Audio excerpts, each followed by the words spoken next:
You guys voted and we listened. Stay tuned for our episode on The Neon Demon, a movie by Nicolas Winding Refn. Ever heard of him? No.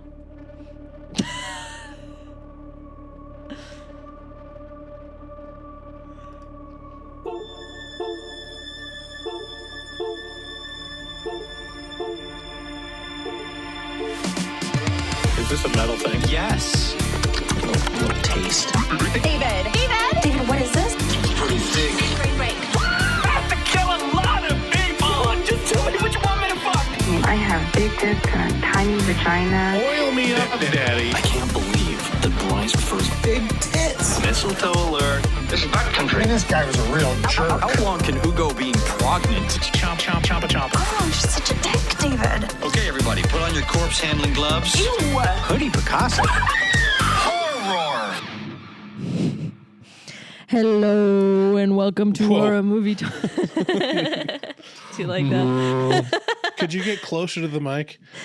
Hello and welcome to Hi and welcome to Horror Movie Talk. I'm Sydney Lee and with me are my lovely co-hosts Bryce Hansen and Max Allen. Hello. Hello. I didn't write any bits. I don't know. I was tired. We are a silly, goofy, but very serious horror movie review show. New theatrical releases always get priority, but we also review older horror movies, both good and horrible.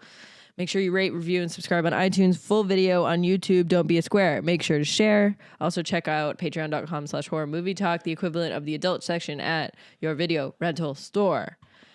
And of course, if you want to add your P to the community pool, go to horrormovietalk.com or call 682-253-4468 and leave us a voicemail. Just tell me what you want me to fuck. So we've got a great show today. We're doing the patron pick of December, which you guys voted will be The Neon Demon, which is a 2016 film directed by Nicolas Winding Refn. Can I just say that the patron pick is really a beautiful thing. For several months now, I have seen Neon Demon be nominated for the pick, and for several months it was not chosen.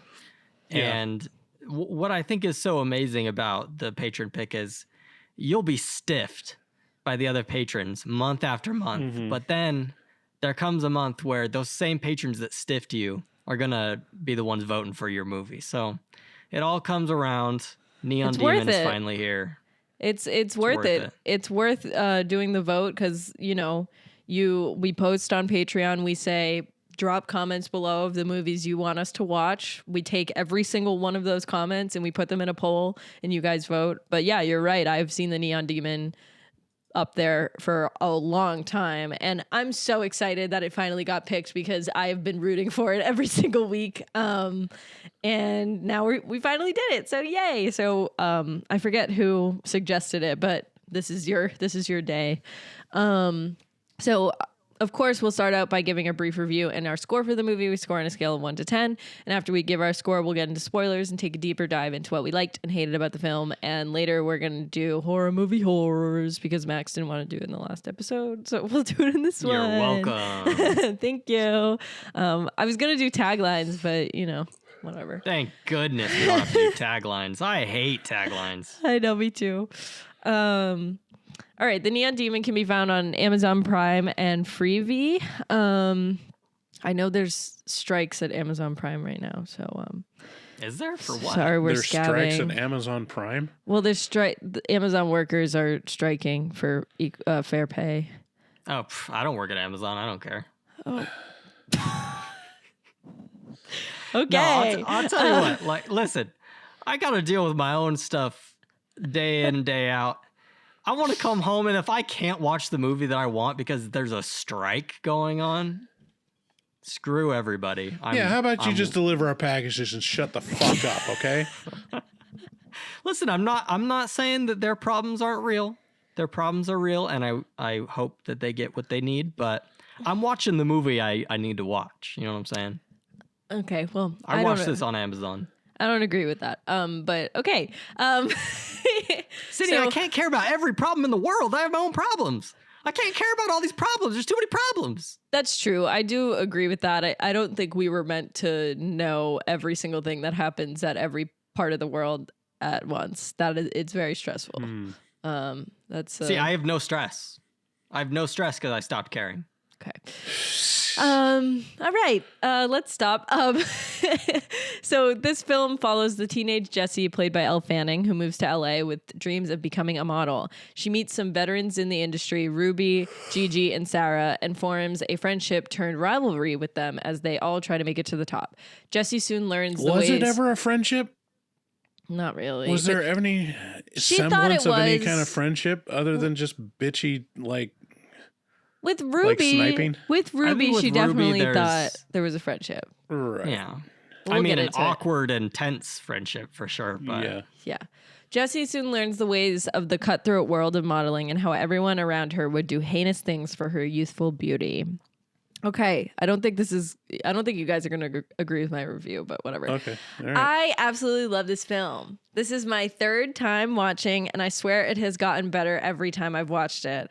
The cinematography coming from the iconic Nicolas Winding Refn is something to be revered. The way he uses color and light and blocking to symbolize changes in characters' personalities and ways of life is astounding. This film is gorgeous, and the message it conveys is something that women can all understand and relate to, regardless if you're a model or not. It's a deep dive on beauty standards and the predatory nature of society towards women and little girls' beauty in general. This isn't scary at all visually, but there are some horrific scenes and imagery that might make you look away from the screen. All in all, it's a fantastic film and criminally underrated. I give it a fucking 10.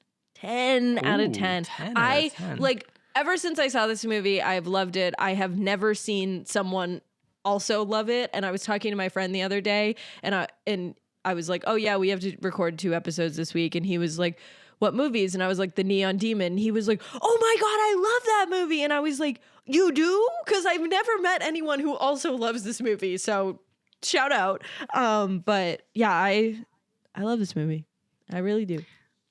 So you said that this is something that every woman can understand, but my problem with that is you're not a woman. So how do you know? Oh my God. How do you know? Was I not raised as a girl?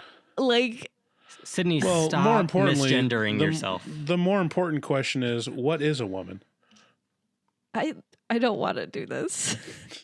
Just fucking tell me what you thought about the movie, please. Sydney, when I'm correctly gendering you more than you know that you have some things you need to work out. I was internally. raised as a girl. I've been a woman most of my life. Fair. Wait, hold on. You. I don't know if I want to delve into this. So you're saying it's a choice?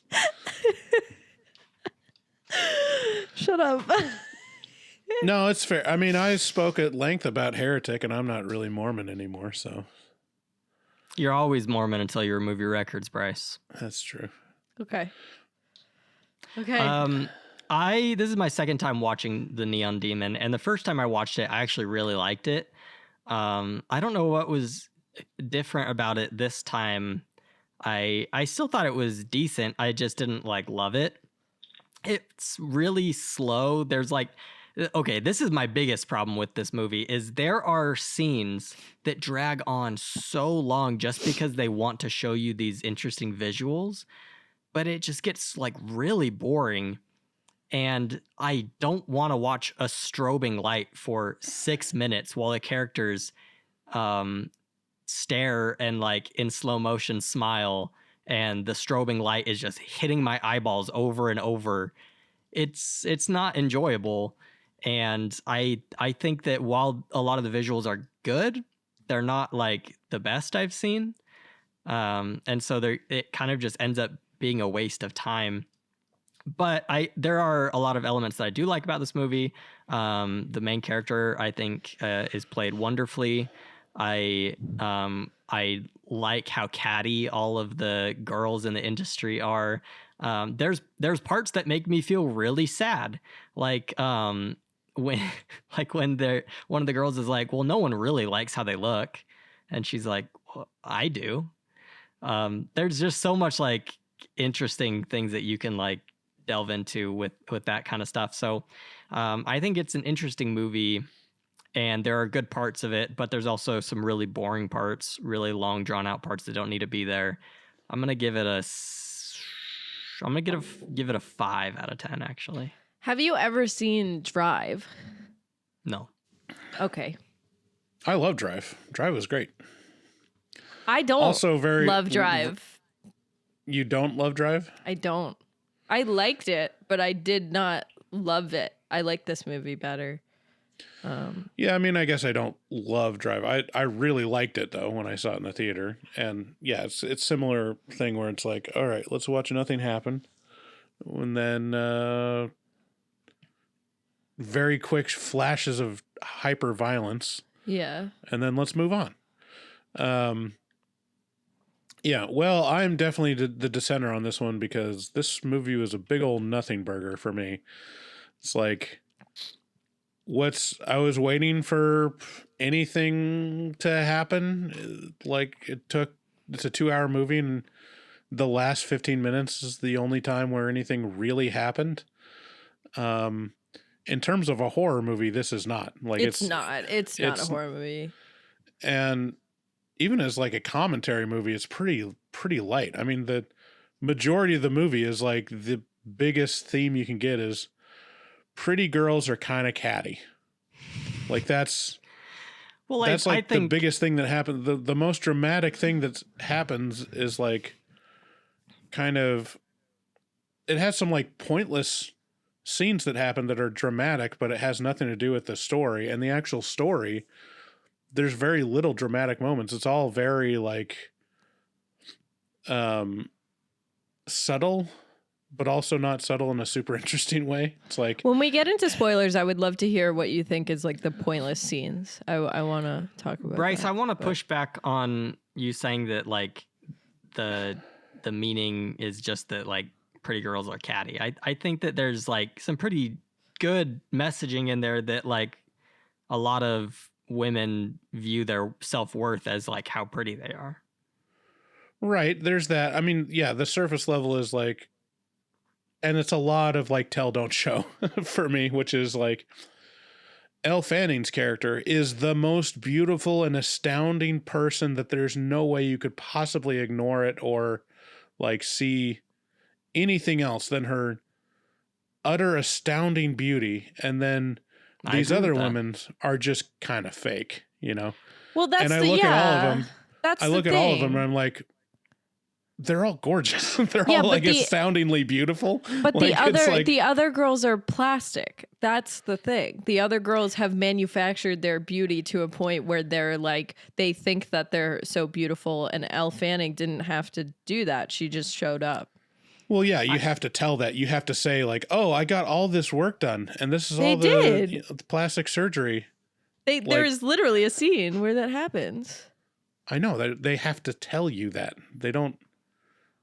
There was never a scene that it showed the plastic surgery. Oh, okay. I see what you're saying. And they don't look super plasticky surgeoned up. They look like naturally beautiful women.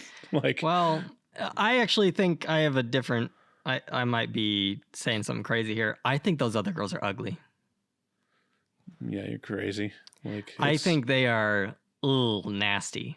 I don't think they're ugly, but they are just older and like have, you know, a different kind of look. But like that also, when I said like it plays into like the predatory like nature of society towards women, it's like, oh yeah, we're gonna favor the 16-year-old because she's so young and like, you know, whatever, and that makes her beautiful, and these older women are like fucking crones, and that's not true, and that's just not true, you know? That would be like so much more interesting if they delved deeper into that. To me, like they barely touched on it. It's like basically say like, tell them you're 19, and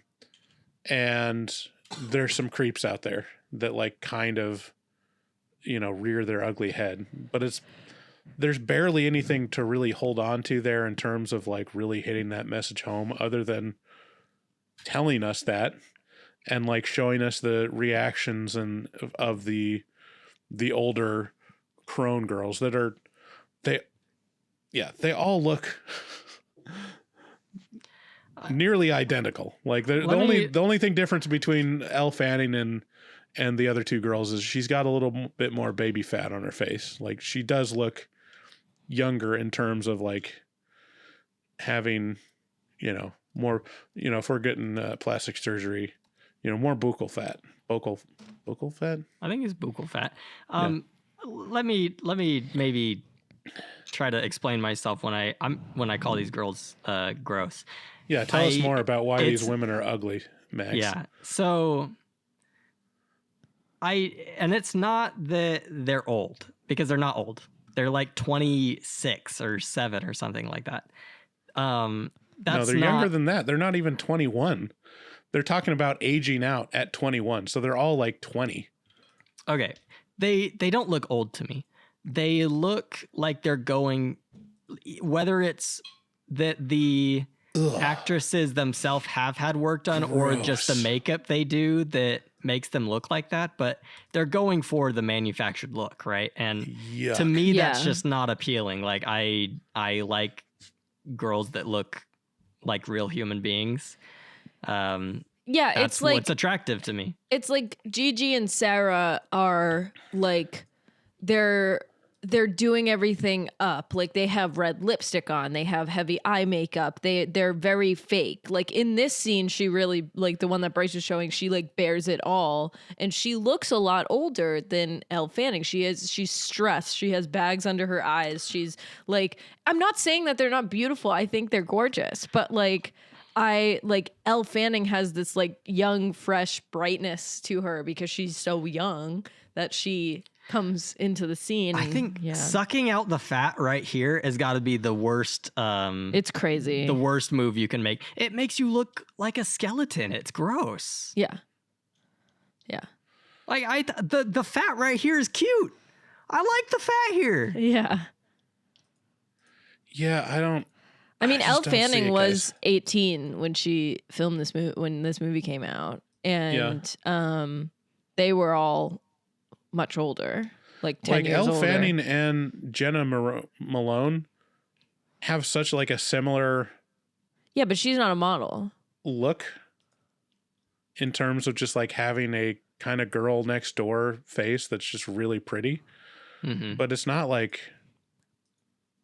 I don't know. I don't find Elle Fanning stunning, and having a movie tell me that like this girl is the most beautiful and is the most astounding out of all of these women. It's like, you are so wrong. She is the most beautiful out of all three of them. She is. Oh my she God. Is by far. Are you kidding me? Have you watched any of her other, like, have you ever watched The Great? That's a great show. She's so she's so gorgeous. I think she is like absolutely, she's prettier than her sister, Dakota, in my opinion. I mean, yes, they're all pretty. Like it's like the gradations. This is maybe it's just like me not seeing the age difference or something, but like the gradations of beauty between Elle Fanning and these other two blondes are like. She's 10 years younger than them in real life. She's 10 years younger than them. You look can at that girl. See she that. looks look at her. The bones in her face. It's just, it's not right. She's beautiful. No. What's wrong with like you it. people? I don't like it. I didn't say that they weren't beautiful. She's beautiful. That's Max's point. Look at how big those cheekbones are. She has baseballs in her face. But I'm going to say that, Max, you are like proving the point to the movie. Am I? Yeah. Oh my God. Yes. 100%. Like you're like this is basically, they're all Bryce, can you give your score? Can you give your score, please? They're astoundingly beautiful women. And the only difference is they have different like facial structure. That's it. What's your score? I was so bored with this movie. I was waiting for anything. Go back to that happen. one where they're standing next to each other. No. Go back to that one where they're standing next to each other. You just yeah. They're You're both telling beautiful. me they look the same to you? They're one both looks beautiful. Like one looks like a skeleton. I'm not saying they both look the same. She does not look like a skeleton. Like, I'm not saying that they look the same. I'm saying they're both beautiful. I mean, this is like both of them.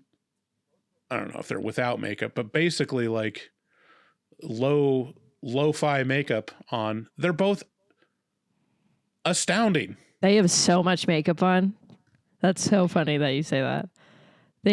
They're completely covered in makeup. They're supposed to be barefaced for the movie, but I can see blush, contour, I can see foundation, concealer. All right. Lipstick. Listen, if you're trying to say that I'm making the point that the older models look uglier, no, it has nothing to do with their age.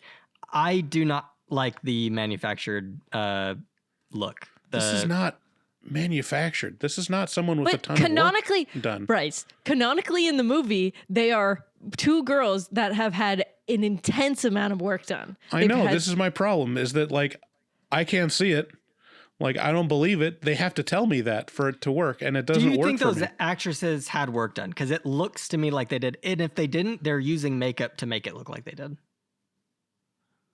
I think not as much that one, but the Gigi looks like she has more work done.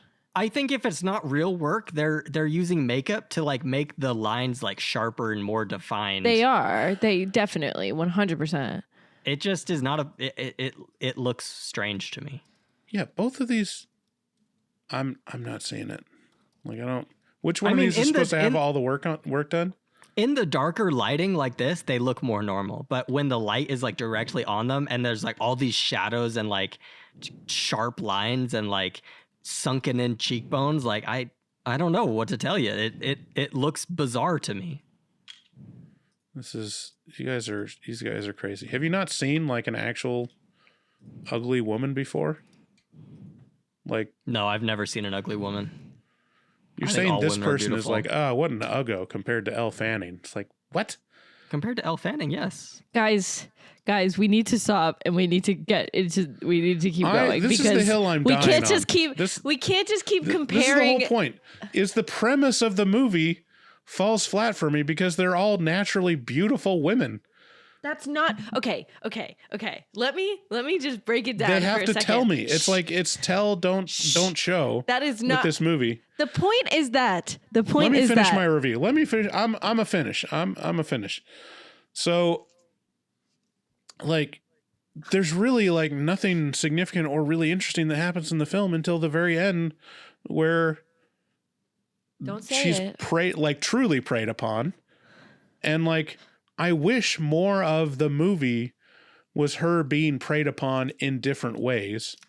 Okay, and, like, well, she was the whole time. It's trying to make that message, but it doesn't. It falls pretty flat for me because it doesn't really drive it home. She doesn't seem exploited.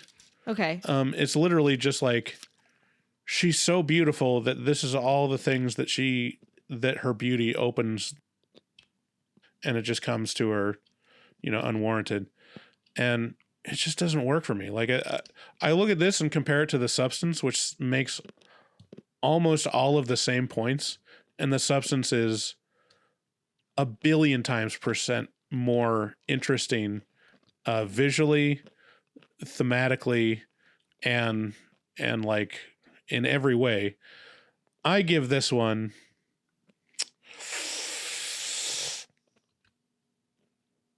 I'm gonna go 4 out of 10. Okay. It's visually interesting, but slower than an MFer. Okay. It's just not worth it for me. I just thought of a new way to explain this. Okay, so Bryce, you have the Mean Girls poster behind you. Uh-huh. Look at all those girls. Yeah. Okay. I think all of those girls are prettier than those 2 girls in this movie. I think it's the model look. Like the specific model look is gross to me. Whereas like the normal pretty girl face, way more attractive. I mean, Elle Fanning is like an absolutely gorgeous person though. She's not normal. Tell me what normal pretty girl is. Not trying to distort your image to look crazy. So women, like you're describing all women. Yes, women crazily distort their image through makeup. Like the entire thing is crazy. Like they don't look anything like what they look like after makeup. Makeup doesn't bother me as much. I like makeup. Makeup's pretty. Okay. Hold on. I could talk about this the entire episode. No, I know, but like I want to say, Bryce, to your points, like this, and Max, to your points too, I guess. In like this movie is not trying to lead you to believe that anyone is ugly. It's trying to lead you to believe that these women are so deeply insecure about themselves that they will do anything to become beautiful, even though on paper they are absolutely drop dead gorgeous. They are in runway shows. They are in editorials. They are loved by photographers and fans alike. Like they are absolutely like smoldering beauties. And a new girl comes along that is just getting a little bit more jobs and getting a little bit more attention, and they're like, oh my God, we have to do something drastic because we already did all this work on ourselves to be like this, you know, most beautiful version of themselves, even though they were probably just as gorgeous before then. And it's not supposed to be like noticeable that they're ugly or bad looking or anything. All it's supposed to be is that they see someone else that's getting more attention than them, and they feel like they need to change themselves, even though that's not the point. It's just that person looks different and that's fine. But like, they don't see it that way. They're like, no, we have to become her. We have to be that, because if we're not that, we're nothing. And that's the same thing with like when 12-year-old girls see fucking Kylie Jenner on Instagram and they go, oh my God, I need to have that hair and I need to have that body and I need to grow into that. And it's like the same thing when like 20-year-olds get boob jobs. It's like, what's going on? Like you don't need to get a nose job when you're 19. Like it's this standard of beauty of comparing yourselves constantly to other people. And no, I get that. Like that is all valid. That point is all made, but it's all told to you directly and is not demonstrated, other than like the girl saying like, this is unfair and this is how the industry works, and we're getting old now and we're going to be thrown to the side. And it kind of shows that in some scenes, but it's not like underlined well. And there's so much more interesting stuff they could have done, I feel, especially with what's her name? Who's the main character's name? Jessie. With Jessie, like they could have made her like a real like predator, you know? But she's not. And it kind of, well, by the end of it, they're basically having her stand on this, you know, diving platform and declaring herself a golden god. And if that's like the point that you're trying to get to, where she's like, I have all power because of my beauty. Like, I wish they demonstrated more her showing control and like learning that of the power she has, other than just like accepting it and acting accordingly, you know? Okay. And I think we need to wait for spoilers to keep talking about this. I really do. Okay, one more thing. You brought up like the Kardashians. So I think this is a perfect way to explain this. If you look at pictures of Kim Kardashian before she had plastic surgery to now, she looks more beautiful before. Yeah, no. I mean, this point could be made. Like if they actually hired people that got plastic surgery to look like the cookie cutter LA, like Kardashian face and body, like I would have been on board. But that's not the case here. Like you can see Hollywood actresses that get work done that just make them look like this fucking blow up doll. Like there's like blown out lips, like sucked out buccal fat, like but models don't look like that though. Like they don't tend to look like that, especially runway models. They don't have like that kind of plastic surgery done like Kim Kardashian would. She's not a runway model. Right. But runway models don't look like Elle Fanning either. I mean, Bella Hadid, who's one of the most famous models in the world, she got her whole face redone. Well, this is a whole thing. Runway models are bizarre looking people. Like, yeah, and that's the point. That's the other thing is like they're crazy looking humans. They look alien a lot of the time, whereas like all of the women in this look normal. I don't know. There's a different. Hold on. I need to pull up these pictures. Hold on. This is gonna take me a second, but it's just so good. Gosh, I love this. Have you seen that guy on TikTok? He's like a redheaded guy and he's a model. I don't know. Okay, this is worth it. Hold on. I'm gonna pull up. He does videos because he doesn't really look like the most attractive guy, but when he like puts on the model face, he becomes like incredibly attractive. Okay, so this is him just like looking into the camera, right? That's the guy. And look how he looks when he like does his model stuff right here. It's like so different. Yeah. Just from changing his facial expression, he becomes this model. Yeah, like like the runway model. It's like almost like the goal is to look like a cholera victim. You know, like you have to look like you're about to die. Yeah, I don't know. I watch fashion shows all the time. I love fashion. I love models. I keep up with models often. I follow a lot of them on Instagram, and I don't know. I think models are hot. Just gonna throw that out there, guys. I think that they're hot. Only brave takes on horror movie talk. Hot take. Models are hot. All right, let's get into the yeah. You know what? If you're listening to these commercials, you don't have to. If you go to our patreon.com/horror movie talk, there's so many tiers. There's so much fun over there. We have so much fun with our patrons. You guys can talk to us. You guys can have access to our drops if you pay for the $6.66 tier, which is so fun. There's so much stuff to do. Also, don't forget about our HMT shop where you can buy all of your HMT goodie needs. And I guess this won't come out in time for Christmas, but you could have bought stuff for your family. And of course, check out our resident artist, Dustin Goebel. He's a professional artist who fucks hard. He also takes commissions for artwork from HMT fans. Contact him at DGOEBEL00 on Instagram and make your artistic dreams come true. Tell him that we sent you. And once again, our phone number is 682-253-4468. Don't forget to call in and tell us what you think. And of course, thanks for listening. Let's get into spoilers.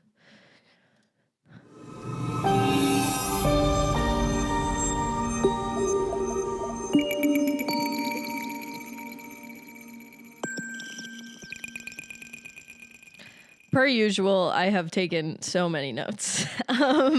But so Bryce, there was one thing that you were saying that I wanted to wait for spoilers. You were saying like you wanted to see her being like, not see her being taken advantage of more, but there were more opportunities for that, like to set up the ending or something, right? Is that what you meant? You're muted, Bryce. You're on mute. There's no journey in this movie for Jessie. Jessie does. So I don't think that's true because she, the modeling agency is like, okay, lie about your age. Okay, fine.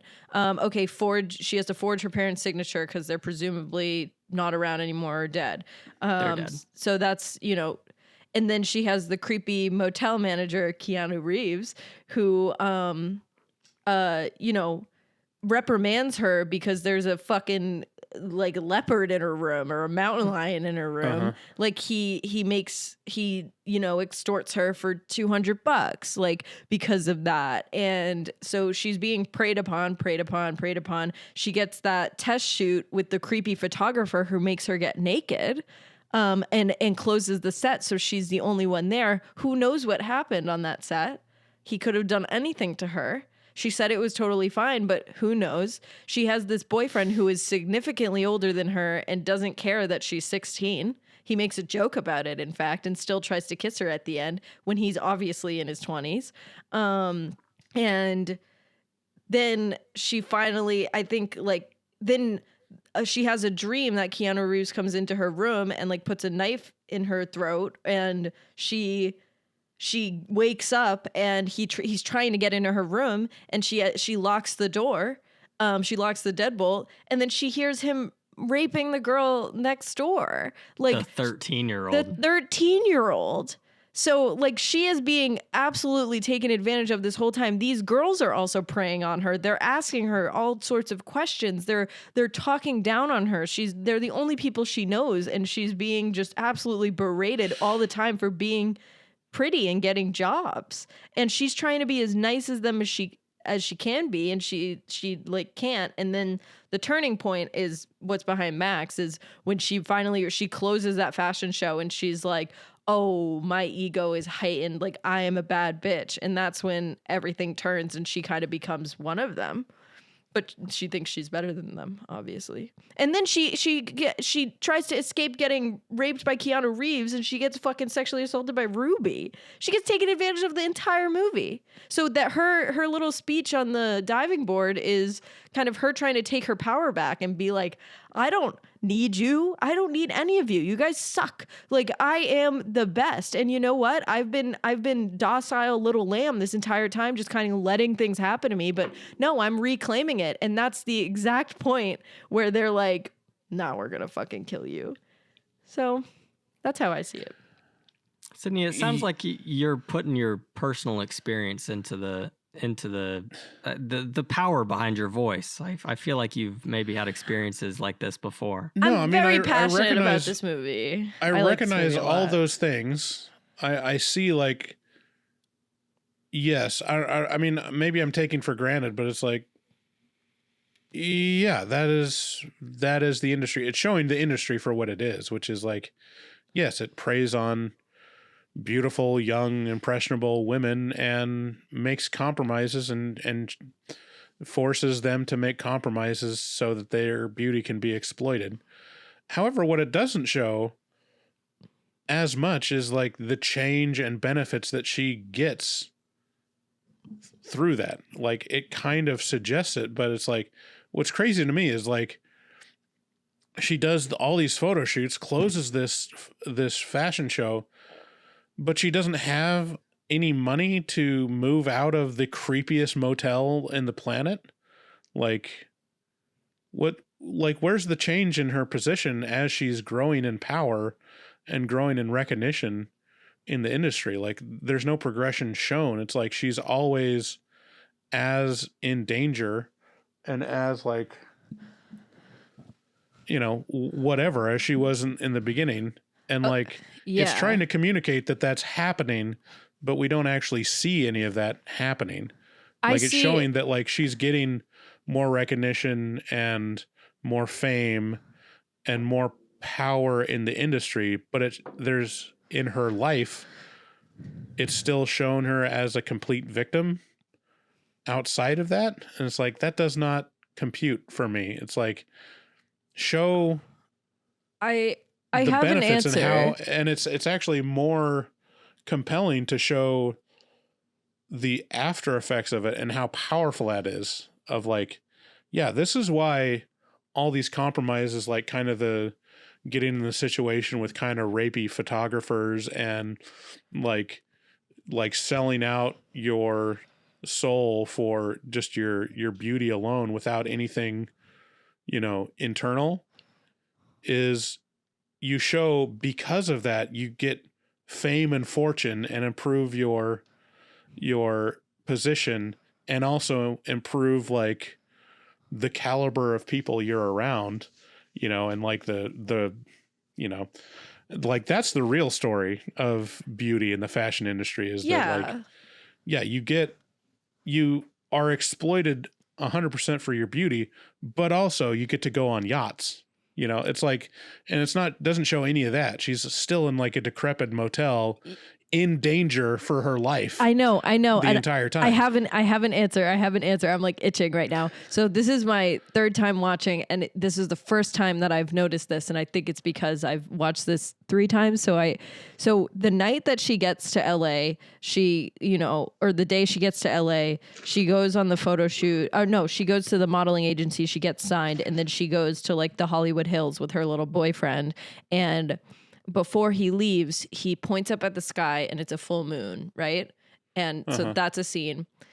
The night that she dies, it's a full moon. So this only happened over a month. So she had no time to get like a new fucking place. She just did her first. Absolutely, she does. No, she lives in a fucking motel. She did one fashion show. She probably didn't even get the check from that yet.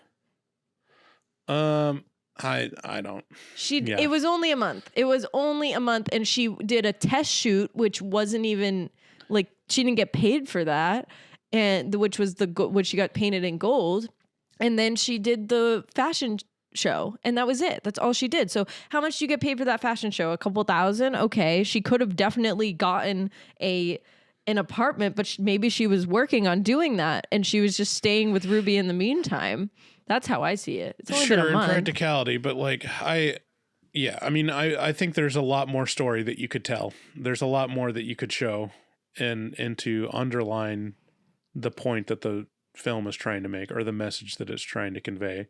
You know what's a good movie for that, for what you're talking about? I watched this a couple weeks ago. It's called Vox Lux. Have you ever heard of it? No. So it's a movie. Natalie Portman stars in it, and it's about this girl who in like the 90s or like 2000. Oh, it's like the Lady Gaga ripoff kind of thing with but she's Natalie like Portman. She's in a school shooting when she's 13 and she gets shot and she gets a spinal injury. It's so horrific, and she makes a song to deal with it. The song sucks, but she becomes an international pop star because of it. And it shows like her rise to fame, but also like what kind of person it made her into. It is an excellent like depiction of that, but it's not the best movie I've ever seen, but it's good for what you're talking about, I think. Yeah. Can we talk about the guy she's dating? Because I think he is one of the strangest characters to think about in this whole movie. So he's not her boyfriend because they're just dating, right? They go on a couple dates. They'd never even kiss, but like Sydney mentioned, he looks like he's in his 20s, and she tells him, I'm 16, and then they just keep dating. But also the movie shows him to be like a really good guy in other ways, and so it's very like confused. Like you feel almost conflicted about this character where you're like, why are you dating this 16-year-old?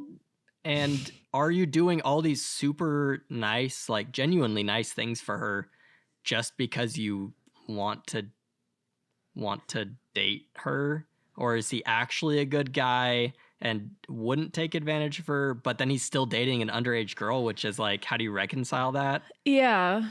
I mean, he pays for the damages that she should not have to pay for, but he does it anyways to help her out. He like confronts people for her. He stands up for her in ways to show that like she is not just a pretty face, but like has a beautiful personality and like is a good person. And so like these are like really out of your way kind things. But then he's dating a 16-year-old. So it's like, it's such an odd character.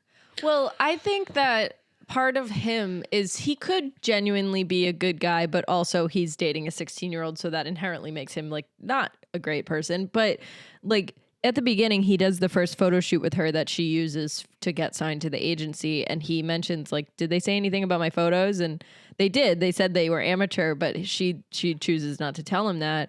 And I think there's part of him that's doing these nice things for her in hopes that he'll become a famous photographer.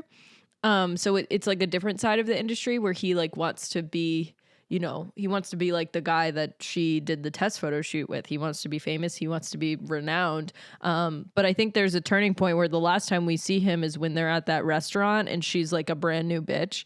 And she's like kind of catty and bitchy. And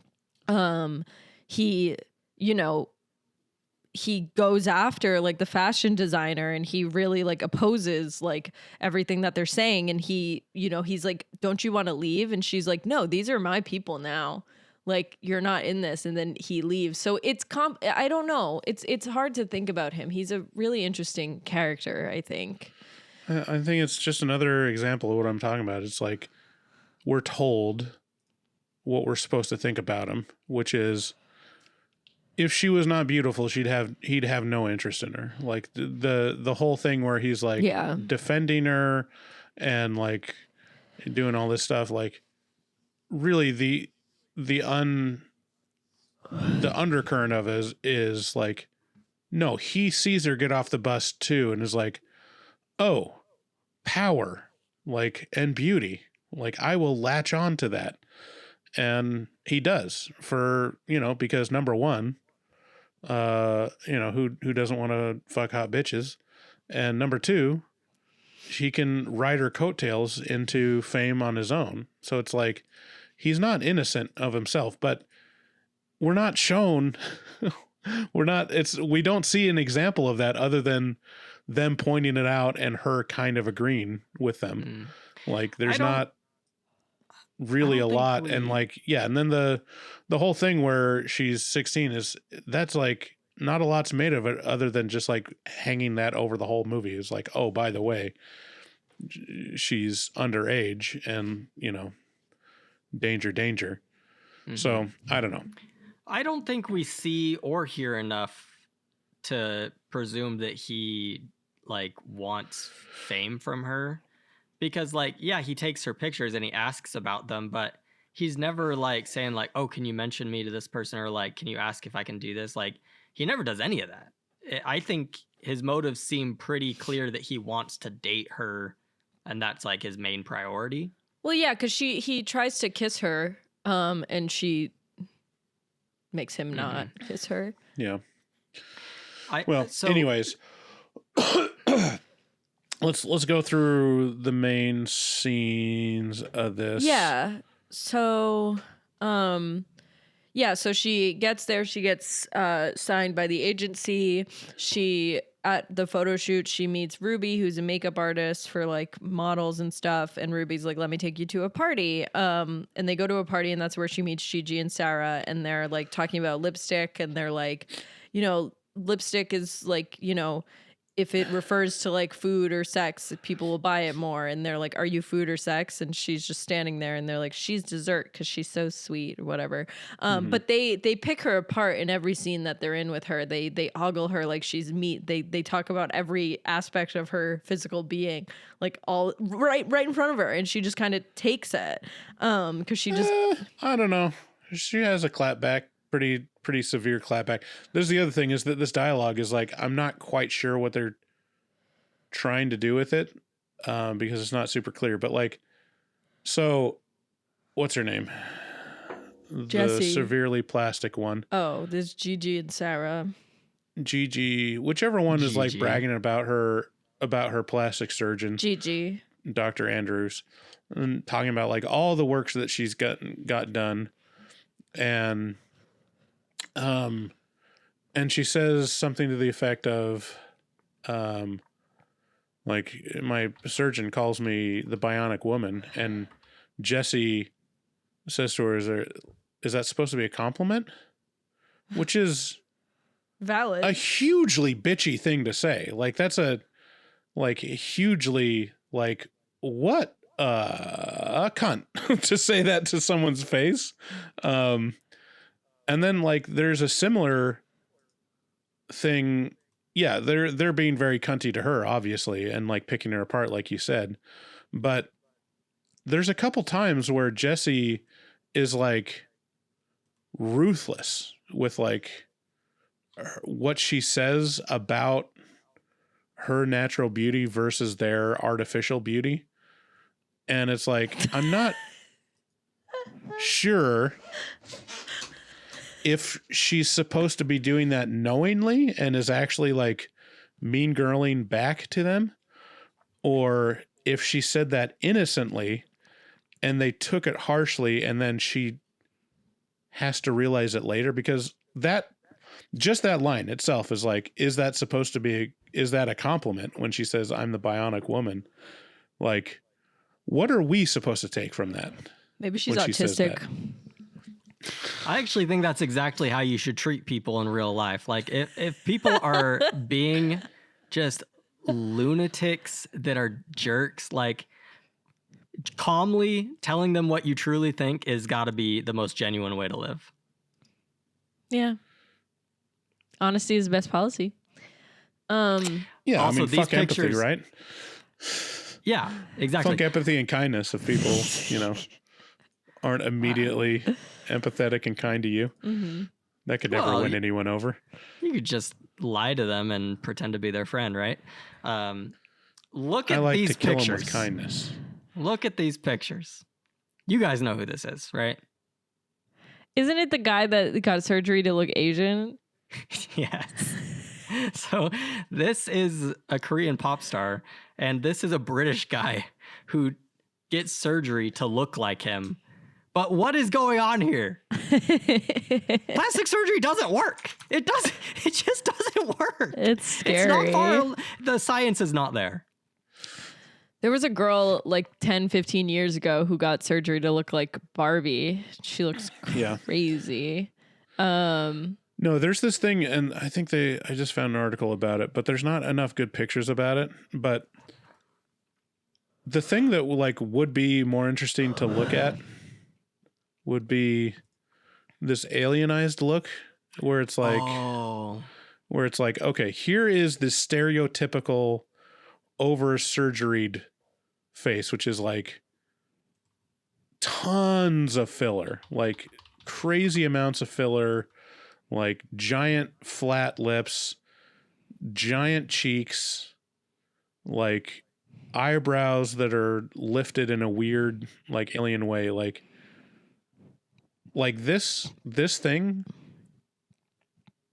is so prevalent in Hollywood and in plastic surgery, and like long time beautiful actresses will fall prey to this look and just make themselves look like nothing, you know? It's like, oh, you look like you were made in a factory. I can't find any great examples. I mean, even Demi Moore, Courtney Cox is like the biggest example of like being way over fillered.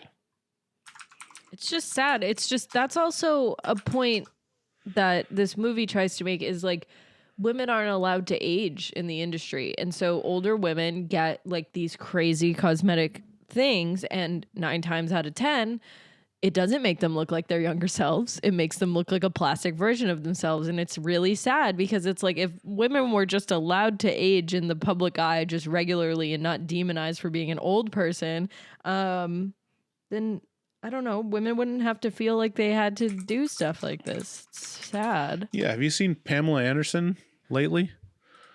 Just like, I mean, she looks normal. She looks normal. She looks like older. Yeah, but definitely. She's gorgeous. She's beautiful. Yeah. This is like no makeup. Yeah, like, she doesn't wear makeup anymore after her makeup artist died.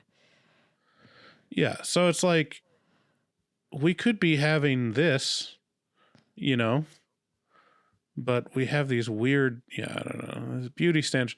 Like, I think we're all on board with like the craziness of beauty standards in plastic surgery. Yeah. I'm just saying The Substance was a better movie than this one on that front. I like this movie better because of the, like, I think the messaging is clearer in this than it was in The Substance. I think The Substance had a good setup for messaging, but it didn't execute. And this one I feel like executes a little bit better, but it's like contextual. It's not outwardly like framed. And I think that's a lot of people's problems with this movie, is like, oh, it's so vapid, like it's so whatever. And like, I don't see it that way because of just like the way that I interpreted it the first time I saw it, and it's just stuck with me and reinforced it every time I've seen it. So I don't know. It's really interesting. I think and also this movie is just like so gorgeous. Like we have some beautiful, beautiful shots in this movie that are just captivating. Like when she's on set for the test shoot and she's just in the middle of like a white thing and he like walks up to her and starts like painting her and stuff. That's just so gorgeous to me. It's like it's a really beautiful movie. Should we there's a big element to this movie that we haven't talked about yet, which is the idea that if you either ingest someone's blood or like rub it on yourself or like ingest parts of them, that you will become more beautiful. Like that's a pretty fringe idea that they really push right at the end. I mean, it's in the middle when Elle Fanning cuts her hand and Sarah grabs it and licks the blood off of her and hand. Sucks it out. Yeah. And she's like, what the fuck? That definitely sets up the ending. But yeah, I mean, I think this is why my parents they canceled their Disney Plus account because they believe that higher ups at Disney are killing children and drinking their blood. Maybe. What is the thing that they get out of their blood? I can't remember. Like androne and something crone. I don't know. Adrenochrome? Yeah, adrenochrome. Yeah. There's a guy who actually does this with his son. He's like the guy is like in his 50s or something, and he does blood transfusions with his like 20-year-old son to He look looks younger. like a corpse. He looks like a literal corpse, man. Like that man looks dead. It's so crazy that he's trying to be. He's like, my body is performing at an 18-year-old's body, and I'm like, no, it's not. Well, it might be, but you look scary. But I think that guy looks like an alien. I think that like the thing with the eating her and like drinking her blood and stuff, it reinforces that like these women will literally do anything that they've ever heard of to be more beautiful. Like there's this movie called Dumplings, and it's about, I think I told you guys about this. It's this woman who takes aborted fetuses and cooks them into food and sells them to women as like a fountain of youth kind of thing. Yeah. I don't like that. I like the movie. Pretty good. Guys, I like babies. Yeah, I know, but it's not like well babies. It's she steals them from the hospital after they're aborted. I have a little baby. I know, and we love her. But like, yeah, so this is just like these women will literally do anything, and they're like, yeah, we need to eat this bitch in order to gain her beauty. But like, does it work? Like, I don't know. Like, they look the same. And well, the part that I was confused about is afterwards it kind of shows them having like a little bit of success. And it's like, are we supposed to believe that it was because they ate her? Like, they're on this shoot and the guy's like, I don't want this model anymore. I need you. Like, you're perfect. And so it's like, are we supposed to believe that it's because they ate her? yeah, but also Gigi can't stand it. She throws up her eyeball and she's like, I need to get her out of me. And she kills herself. Yeah. Why did she eat the eyeball whole? Yeah, why didn't they cook her? Or why didn't they, or like chomp the eyeball up? Why are you like swallow? You're like, that's gotta go down your throat real slow. I mean, have you ever had an eyeball before, Max? I haven't. They're very chewy. Like, they don't really. Are they? Yeah. Did you guys know? Fish eye? Did you guys know that your body does not recognize that you have eyeballs? And if you like, and if it did know that you had eyeballs, it would eat your eyes? I've heard that sounds something. like a made up fact, if I'm being honest. It's true. I've heard your about body that, doesn't know that you have eyeballs? Yes. So how do your eyeballs heal? No. You use eye drops. You can't take oral medication for your eyes. Yeah, but why do you, Listen. if you damage your eye, how does your eye heal? I don't know. Because your body sends. It's not that your body doesn't know that your Cells eyes to is it? there. It's It's specifically that your immune system is not aware of your eyes. Right. It's your immune system. Yes. But I don't think that means that if your immune system was aware of your eyes, it would eat them. It would. It still doesn't make any sense. It would. Look. If you get an eye infection, what happens? Your body fights the infection. It doesn't have an eye infection forever. The eye is one of the few areas of the body with immune privilege. The eye... Hold on. This is because the eye is one of the few sites with something we call immune privilege. That special status makes the eye an ideal environment for researching certain therapies for vision loss. Blah, blah, blah, blah, blah, blah. AI says, yes, your immune system can respond to your eyes. No shit. The body's normal inflammatory immune response is limited here. Scientists think that the purpose... Shut up. Scientists think... things, Liz, without questioning them at all. I'm on... Your body doesn't even know you have eyeballs. You just said AI said that. I'm trying to read something from the American Academy of Ophthalmology. Okay. AI read it already. Scientists think that the purpose of immune privilege is to protect these important areas from damage that may occur with swelling and higher temperatures from immune response. The eye is one of the few areas of the body with immune privilege. The eye limits its inflammatory immune response so that vision isn't harmed by swelling and other tissue changes. Other sites with immune privilege include the brain, testes, placenta, and fetus.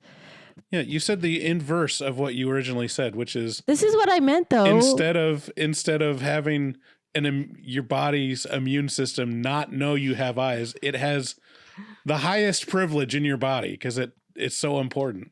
Listen, all of us have things that we heard once that we believe and we never question.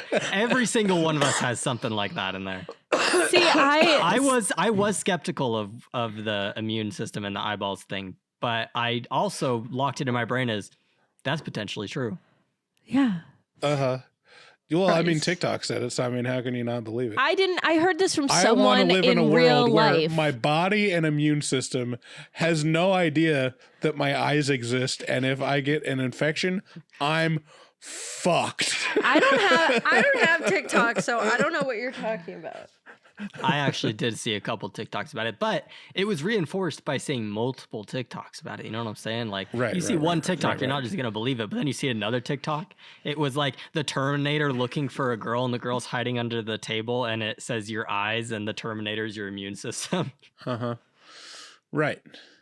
Listen, Bryce, you just don't believe us. Ever. No, I don't. Okay. Where are we? What else do we want to talk about? Max lost all his credibility when he was like talking about the other girls being uggos compared to Elle Fanning. I'm like, okay. It's I bet you believe that your body doesn't know where your eyes are either. I told you that I was skeptical about it. I don't think I don't think the girls are ugly at all. I think they're gorgeous, but I think they're nasty. Have you? Okay, I think it was hard to look at them. The way they talk about Elle Fanning's beauty in this movie, have you ever experienced that where you've seen a human being and you're like, holy shit, like that is astounding, like Helen of Troy beauty. Every day I meet a woman that's the most beautiful woman I've ever seen. No, not every day, but yeah, I have. Who's yours, Max? My wife. Oh, Jesus. But if we're getting into, listen, my wife, but if we were getting into actresses, yes, there's a few actresses that I see as like incredibly beautiful. And I think Elle Fanning is one of them. Here's one. Okay, this is the one time that I've been like, my wife is hot though. I'll tell you what. Holy shit. Like it hit me in the gut so hard, and I think about it all the time, where it's like, that is the most beautiful person I've ever seen. Have you guys ever gone to like a Madame Tussauds wax museum? No. Seen like a really, really high quality like wax model of like a celebrity? No. They're really good. Like, but you have to go to like actual Madame Tussauds. Like and if you see like the behind the scenes of how they created, they used hundreds and hundreds of reference photos and have them come in and take all these measurements and stuff to where it's literally like you're standing next to the person. I went through, I think it was Las Vegas one, and it's like, oh yeah, this is interesting. This is how tall the celebrities actually are.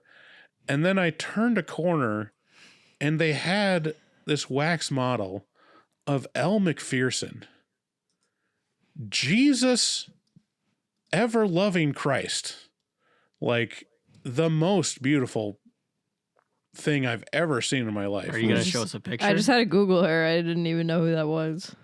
Elle McPherson, I mean, this is her like probably in her 50s, but like she was a supermodel back in the 90s. And I don't know, this cannot portray how beautiful this woman is. But I don't know. I've been, it was like someone punched me in the gut when I saw her. It's there are such a thing as people that are so beautiful. You're like, how does that person exist? There was this one time that I met this girl at a bar in Somerville, and she had a shirt on that said, "Move, I'm gay." And I just was like, oh my God, that's a funny shirt. She ended up giving me Your mic's just disconnected. Huh? I can't hear you. Hello? Yeah, your mic just disconnected. You cut out. Is it fine now? It's fine now. There was this one time I met this girl at this bar, and she had a shirt on that said, "Move, I'm gay." And I was like, that's a funny shirt. And we started talking, whatever. She gave me her number, and I ended up going on a date with her. She was so beautiful that I did not know how to make a move on her. Like, it was like embarrassing. Like, I couldn't, like, I felt like I couldn't, like, I felt the equivalent to a guy who like couldn't get a boner because she was so hot. Like, I was like, I don't understand what to do. Like, I was like, I don't know what to do. I don't think I've ever seen a woman before. Like, I don't even like, she was so unbelievably gorgeous that it was crazy. And it was her. That was the woman. That was the woman. Bryce, you know what movie I just watched that I thought one of the actresses was just stunningly beautiful is Magic? Because Sophia I watched Loren? it off of, yeah. Fuck I yeah. watched it, Sophia I watched it off Loren, of yeah. your recommendation, and the whole time I was like, wow. She's incredible. But this is my wife, and that's oh like my her, gosh, look at that's how her, like, beautiful pretty she old. is. She is beautiful. Like her then is like, I mean, she's not as old as like grumpy old men age, but like, yeah, Sophia, or no, wait, is it Sophia Loren? Who was in Magic? Anne Margaret. It's Anne Margaret. Sorry, Anne Margaret. That's who it was.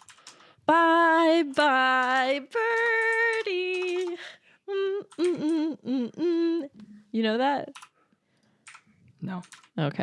Well, that's her most famous You only thing. know it from Mad Men? anyways. Yeah.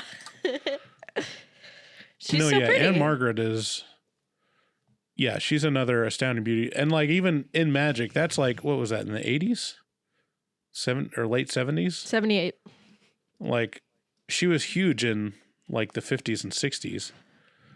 And I mean, Jesus Christ. Look at this. Yeah.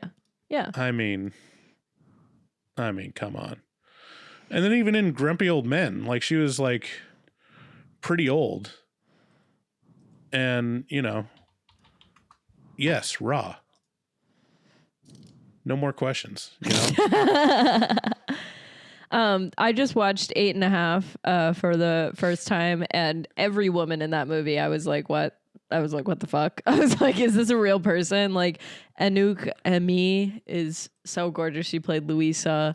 And there's Claudia, who was like unbelievable. Like, I couldn't like there was Carla. It was just crazy. Like, it was every single woman in that movie was just like absolutely drop dead gorgeous. It's just that old timey beauty I love. It's like that. Pre-plastic surgery. That's what I'm saying. I'm saying. Look at that girl. Look at that girl right there. There ain't no plastic surgery on that girl. That's natural beauty. We That's love my Kikoa wife. here. She is gorgeous.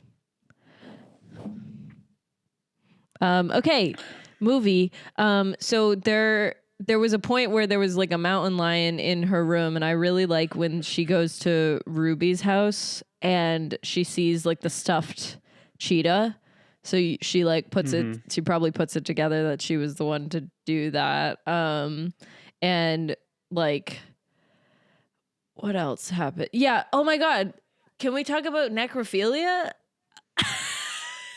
Like, yeah, it's pretty wild. So Ruby tries to essay Jessie and gets like, pushed off, and she's like, I guess I'll go fuck a dead corpse now.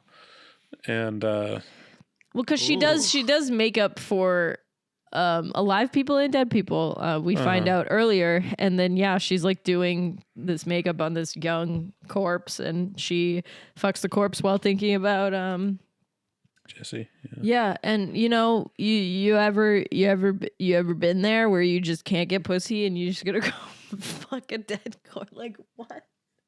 Like, dude, like just go walk down the street. Like, when have I ever not been there is the question. Like, have I ever not been at that point? So gross. It's so crazy that there's necrophilia in this movie. It's just like thrown in too. It's disgusting. Obviously, it's horrible. So like that's probably one of the scenes that is. But like all the brutalness of this movie happens towards the end. Like the rape of the 13-year-old, you don't see it, but you hear it. It's horrible, and it all happens towards the end. And the necrophilia, and then while. I don't know when they decided to kill her, but there's a big chase scene, and they eventually get her and they push her into a unfilled concrete in-ground pool, and she dies there, and they eat her. You don't really know that they ate her yet, that you think that she just they bathed in her blood or whatever, but then the epilogue is when she throws up the eye and kills herself, and the other girl eats the thrown up eye, and that's the movie. Finn. That's the movie. I love it. I think it's great. I love this movie. I have one more thought about the whole eating people thing. I wonder, and this is just a theory, but okay, so Ruby has this like beautiful, huge house, right? Mm-hmm. It's not her house. It's not her house. She's house sitting. Listen. You believe that? You believe that she's house sitting? Yes. Okay, then I don't know what to say. You guys are gullible. She was like, I thought you said it was your house. And she was like, no, I'm house sitting. Yeah, watering the plants. You believe that? You believe what leads you to believe she's not, though? I think that she eats people, and she is immortal, and she's really like several hundred years old and has accrued wealth. Like a vampire? Yeah. That's interesting. I think that's interesting a in viable theory. headcanon. Yeah, maybe the models are too. Like, because they obviously all do it together, I think. They seemed pretty new to it with how freaked out they were. Well, one of them's freaked out. The other one isn't. So, yeah. I think when she's bathing in the blood, she looks very like, yeah, this is just what I do. Yeah. I could see that. I like that theory. I like that. Anything else, guys? No, I'm done talking about this movie. All right. Bryce? Mid. Okay. Who would you recommend this to? Before we stop, Nicolas Winding Refn did a limited series on Netflix called Copenhagen Cowboy, and it is well worth watching. It is very good. It is very, very, very good. I really, really love it. It's about this girl who like is believed to have like mystical healing powers, so she's like called upon by different people to like, for them to get what they want. So the first person like wants to get pregnant and like has her around to try to bring in good luck and stuff, but it's like bad stuff keeps happening around her. So we're like, is she a good omen or a bad omen? Like it's excellent. It has a fight scene between her and this guy, which like the sound design on it is I think it is the best fight scene I've ever seen in any media ever. It is very good. Very good show. All right. Are we going to do... If I were to recommend this to someone, I think if you were really interested in the like the messaging of the substance, you'd probably also be interested in this. Sure. I agree with that. Yeah. Okay. Agreed. All right. Are we going to do horror movie horrors? Let's do horrors. Horrors. Oops, that's not what I wanted. I got hose. All right. What's wrong? So, this is Joshua from NWA. I was just calling to defend Bruce on this whole starvation in America thing.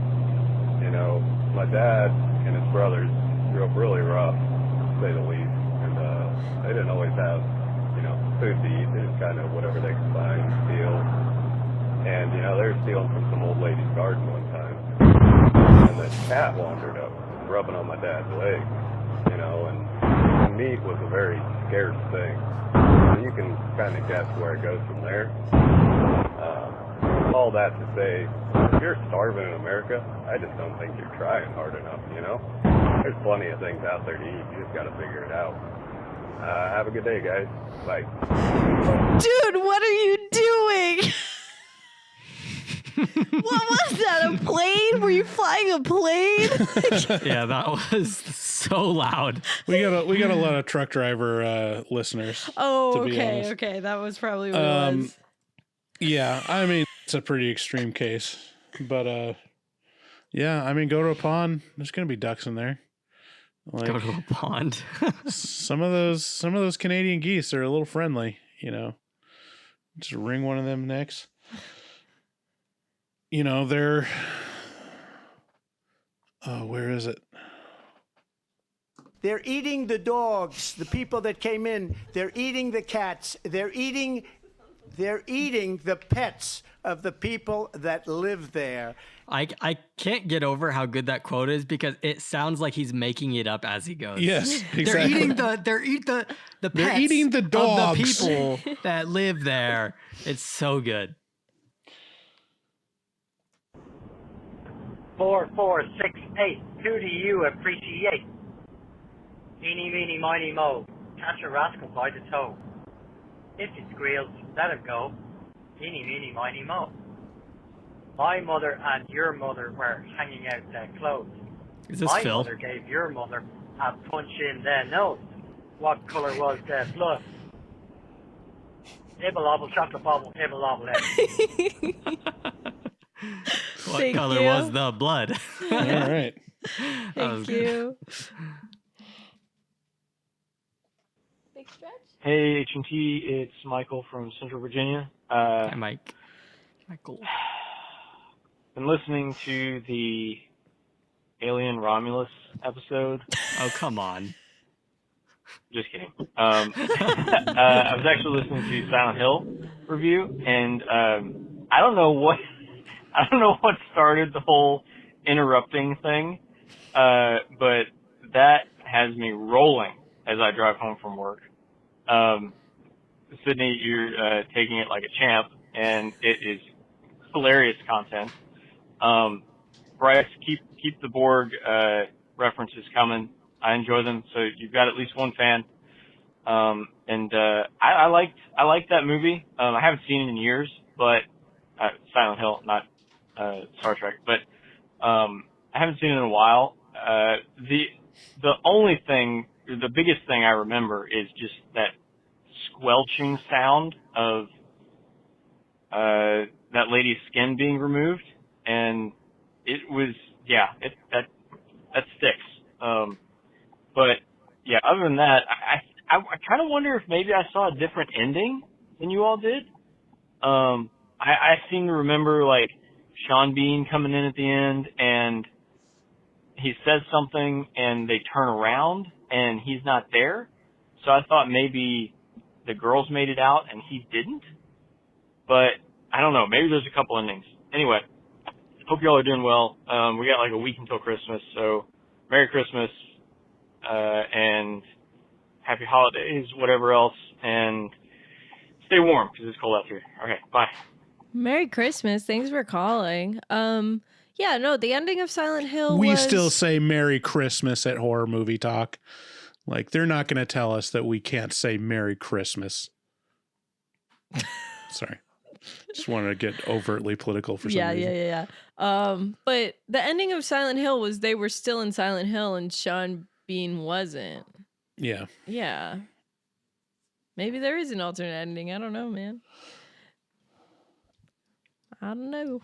Hello, Horror Movie Talk. Inside. Dennis, I'm back. First off, Sydney, the only thing disgusting around here are movie takes. They're awful. They're disgusting. They're unbelievable.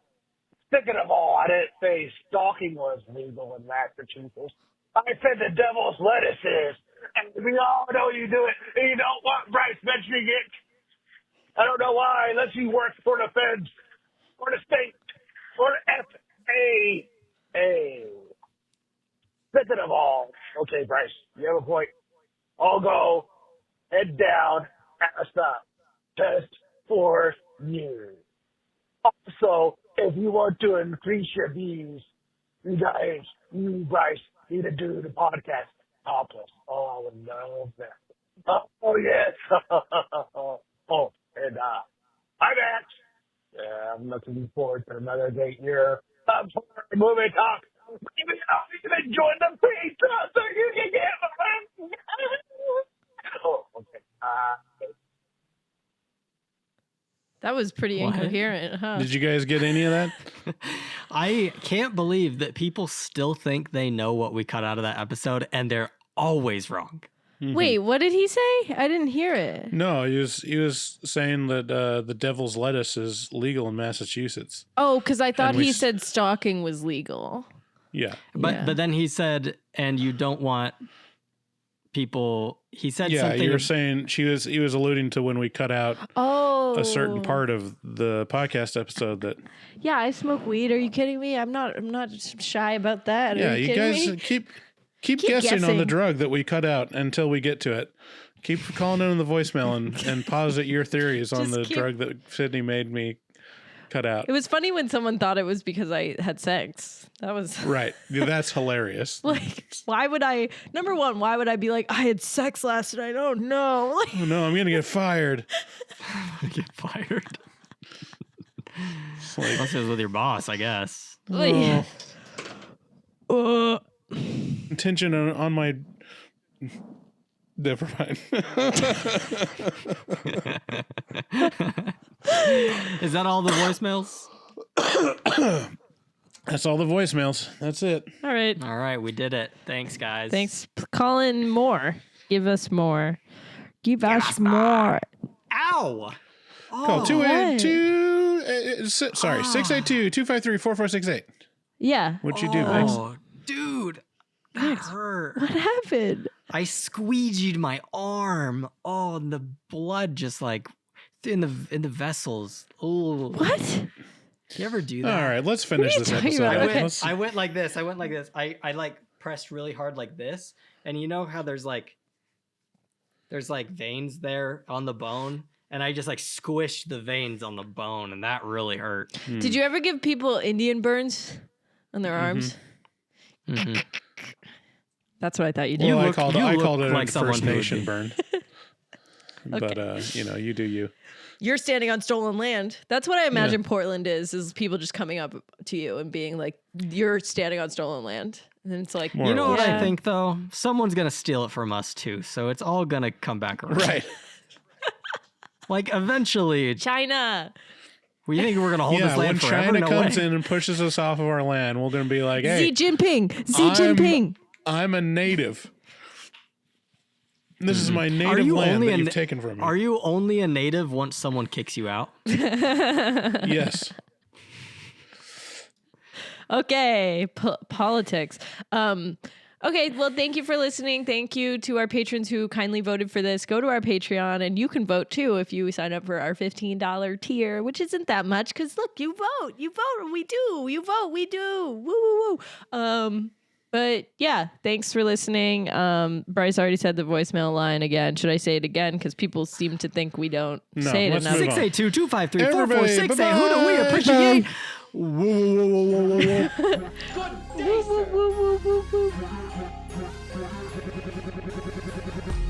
I love macaroni and peas. Yeah, I want to eat the peas in the macaroni.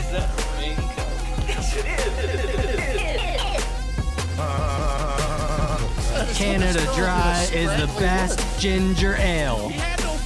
Of all the ginger ales, it's Canada Dry. It's the best ginger ale. Out of all the ginger ales, there's nothing better than Canada Dry.